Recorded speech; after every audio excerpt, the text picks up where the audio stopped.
শেখ হাসিনা বিভাগ ভিত্তিক মহিলা অনূর্ধ্ব 15 টি-20 ক্রিকেট টুর্নামেন্ট 2023-24 উদ্বোধন। রাজশাহী থেকে মামুন রেজার তথ্যচিত্রে বিস্তারিত।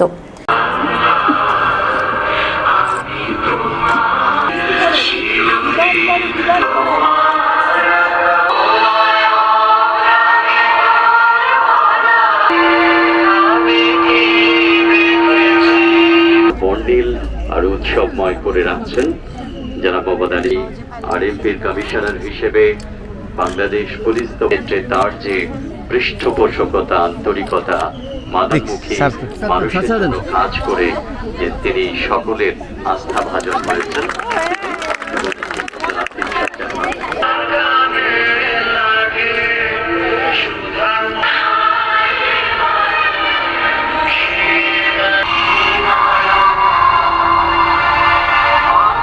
এই চারটি দল নিশ্চয়ই আমাদের আগামীর জন্য। বাংলাদেশ মহিলা ক্রীড়া সংস্থার ব্যবস্থাপনায় রাজশাহী বিভাগীয় মহিলা ক্রীড়া সংস্থার আয়োজনে শেখ হাসিনা বিভাগ ভিত্তিক মহিলা অনূর্ধ্ব 15 টি-20 ক্রিকেট টুর্নামেন্ট 2023-24 উদ্বোধন করা হয়েছে। রাজশাহী বিভাগীয় মহিলা ক্রীড়া কমপ্লেক্স শুক্রবার সকালে এর উদ্বোধন করা হয়। উদ্বোধনী অনুষ্ঠানে জনাব মোহাম্মদ আনিসুর রহমান, ডিআইজি রাজশাহী প্রধান অতিথি হিসেবে উপস্থিত থেকে টুর্নামেন্টের শুভ উদ্বোধন ঘোষণা করেন।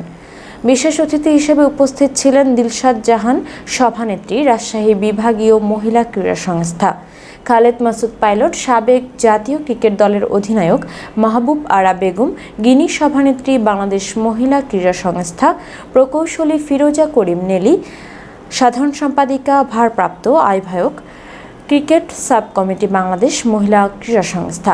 2 দিন ব্যাপী এই খেলার আগামীকাল শনিবার সমাপনী অনুষ্ঠান অনুষ্ঠিত হবে। মহিলা ক্রীড়া সংস্থার পাশে থাকে আমন্ত্রিত অতিথি, প্রিন্ট ও ইলেকট্রনিক্স মিডিয়ার বন্ধুগণ, এবার আশা করি যে আজকে যদি প্রোগ্রামের পরে যদি একটা সুন্দর একটা ছোট্ট একটা মিটিং করা যায়। সবাইকে অনেক ধন্যবাদ and good luck for the tournament. Thank you very much. আসসালামু আলাইকুম। একটু কথা বলে নিচ্ছিলাম যে ভাই বলেছে যে আমরা একটা অত্যন্ত জনপ্রিয় বেতার এবং টেলিভিশনের সঙ্গীত উপজেলা পর্যায় পর্যন্ত মাঠ নির্মাণের যে পরিকল্পনা সেটা কিন্তু জেলার সম্মানিত 4 জন সাধারণ খালেদ মাসুদ পাইলট বলছিলেন মন দিয়ে খেলতে হবে, এবং পান্না ঘোষ কিন্তু 14-15টা দেশের জাতীয় দলের সাবেক এই ক্রিকেটার, তাকে আমরা লক্ষ্য করছি আগামী দিনের জন্য। তারাই হবে আমাদের